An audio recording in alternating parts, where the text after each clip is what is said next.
Okay, so I did make a list, a small list. So, my list of reasons why social media and Twitter in particular has been assisting in my self-sabotaging. So, we all know that there's a limited amount of characters that you can get your message across in, and I think that's awesome for people who are able to say what they want to say eloquently, short and sweet, for people who are really good with words. But sometimes, at least me, I'm not like that all the time. I like to go into threads. I like to write paragraphs and express a lot, and I realize that people are really on Twitter for that. I've been giving so much power to it that I forget that there's actually people in this world who are looking for the messages that I can convey. And so I've been getting the nudge to start putting myself out there more.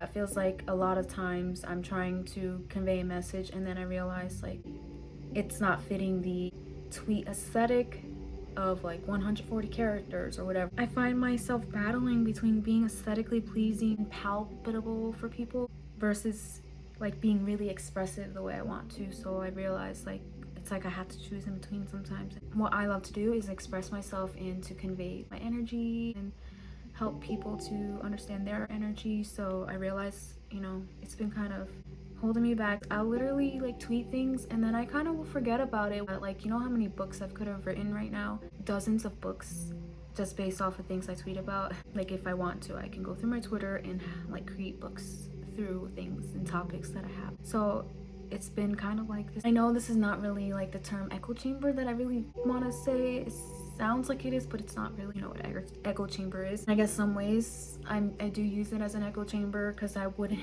follow somebody who clearly has like super opposite views that offends me. But number two, it kind of goes along with this recent point, trying to fit into a box.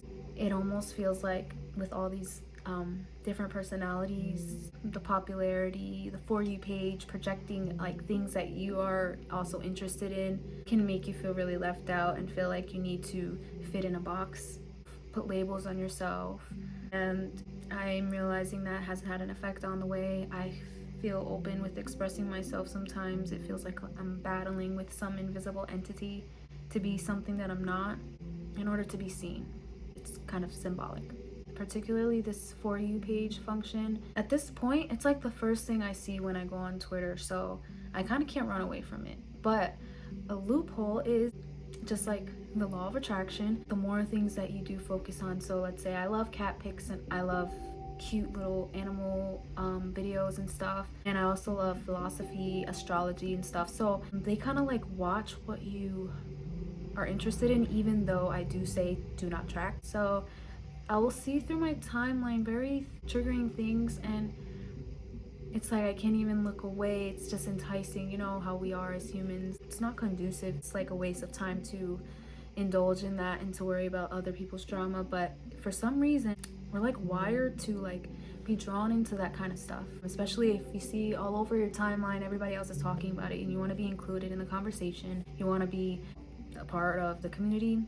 The like pressure to conform and indulge in things that are not productive is very strong on there. It's like some people find real meaning in being advocates for certain topics and certain causes, which I think is a good thing, and could also be, kind of wasteful when it comes to certain things. Like this obsession that people have with celebrities is kind of insane. It's like they're blinded. They don't realize that they're human as well. So they talk about them like it's a show, and it's creepy in a way because it's like you're not paying attention to your life, but you're analyzing this celebrity's life to the T, and it's probably not even real. It's not even what's really happening. It's just your projection of it. I see that a lot, and usually the projections are very on point with the person that you'll notice tweeting the stuff. If anyone's like being negative or judgmental, you'll see that they're doing that to everybody on their. You'll go on their page and they're just looking for someone to give them that attention back, to argue back with them like they're used to. It gives them energy. So but I'm not blaming anybody else. Like this is something we can learn from. So what I would do is when I see something that I don't resonate with that would kind of trigger me, I would click on the three dots on the right side of the tweet and I would click not interested in this tweet, and it would give you options I don't know the options by heart, but usually I press it's not relevant because I want them to get the hint that like I don't like this stuff. It's not relevant to me and what I like. Well, number 4, I believe this is. It also goes into the last point, the incessant desire and yearning to advocate, and most times while bulldozing my own problems, which is what I was just talking about with other people, how they would like analyze a celebrity to the T, but really they're just projecting their own stuff that they don't want to see in their own lives onto the celebrity. And we all do it, it's human, but it's very easy to just forget that this is like we could be growing instead of just enabling and continuing these patterns that don't serve us and things that we don't like being done to us. So yeah, I'm recognizing that anything that gets me feeling defensive is something that I need to heal from. But especially on Twitter, because we're not, if we saw someone getting murdered right in front of us, I think we'd be enraged and we'd want to act and do something to create a resolve and to change, especially because it's right in front of us. A lot of people don't really get that in real life. So what I'm saying is like when you go on Twitter, it's easier to see all this injustice, all this negativity, all this judgmental stuff. And what I noticed about me is that I'm very judgmental towards judgmental people. I will judge somebody for being judgmental, and it's very ironic. And I realized like, okay, I gotta start learning to accept people because duh, I'm being that, even though people say, of course, judge the person who's being a piece of shit for being a piece of shit, but you never know what people are going through. So like someone might perceive me as a piece of shit for some reason. I might be having a bad day and like they only see this snippet of me, and I like to believe that darkness, evil is not really itself its own thing, but it's the absence of light, the absence of love. So to do something negative and harmful to another, or to be just a evil, quote unquote, is to misunderstand things, have a misunderstanding of what's reality, and justifying your means to an end, which is what a lot of people do. But anyways, so on Twitter, I would always feel the need to like advocate for people who didn't have a voice like I did back then. And like, I realized that being an example of what I want to see in the world rather than fighting against what I don't want to see is a lot more productive. Because once I start getting on a tangent of being angry about something happening, then it loops into something else that's not even productive. Next thing I know, I'm gonna be freaking complaining at my dog for being a dog. Negativity is negativity. So, and I'm only saying that in relativity terms because if you want to be here but you're here, that's negative. This is positive. So you have to know where you are sometimes. Okay, so number 5, maintaining an image.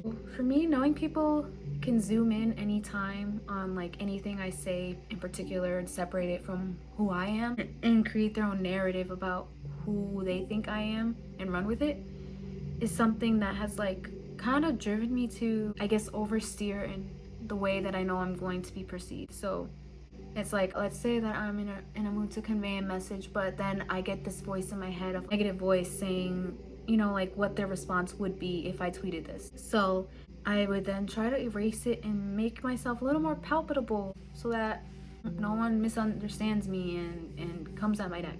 And so I would dim myself just so that people can accept me, is pretty much what I'm saying. And it's easy to assume things, and I know this because I've done this too, and I still do it sometimes. So we are our freaking greatest teachers if we're honest with ourselves. So I think that's why I get scared of the world, because I know what I'm capable of. I know what this ego can make you believe. I know how real things can feel and how it can suck you into this matrix loop of disempowerment and forgetting your power and your ability to create a life you love. And so the last point about social media and how it's assisting in my self-sabotaging is I realize I've been going out of my way to try to have people who aren't ready for my message to understand the message. So people who I like and like we follow each other, or people who just follow me, it's like my priority was to like talk at them, even though most times I'm relaying a message that I learned myself. So I didn't mean for it to be relayed like if I'm talking at you, but that's just a way that I didn't realize I was talking to myself. So I had to realize that I needed to give myself grace and embody that so that other people could learn the message too. But also, if people are ready for the message, they're gonna look for it. So I recognize Twitter is not the place for that. And Twitter, like I said, is an ego projection playground. I think it's a good outlet here and there, but I've been using it as a crutch, and I don't know who can relate with me, but maybe it will show you where in your life you are also self-sabotaging and using Twitter as a crutch, and how to get out of your own way, especially if you're running a business or you're an influencer or just trying to break through your generational trauma or heal your wounds, be more productive, whatever. It's a good thing to take heed of. So yeah, the main message is social media, and I think Twitter especially is going to mirror things to you. And basically, it's been said, and it's not a lie technically, Twitter has become the news. And if you're someone who's working on becoming more empowered, you already know that the news does not serve you like it used to. It's only going to create false narratives, and usually it's going to perpetuate your own narrative. So I would just be mindful about your social media, who you're following, and try to curate as best as you can a safe space for you and to be your authentic self, and to start recognizing the challenges and the feelings you feel when you're on there, because maybe you can play a bigger role too in how to shape this world, even through social media. Maybe Twitter is your place. Maybe that's where you feel like you need to thrive, and maybe you don't know your impact, but I hope you do now.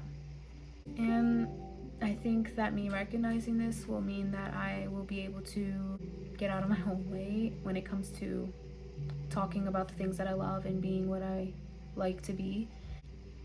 This is stuff that I love to do, and I really don't get that interaction in my life enough. So I realized, I've been trying to convey a message. I've been trying to fit a square into a heart peg. And it's time to really stop allowing that to be an obstacle for me. And hopefully you can do the same. I will see you hopefully next week.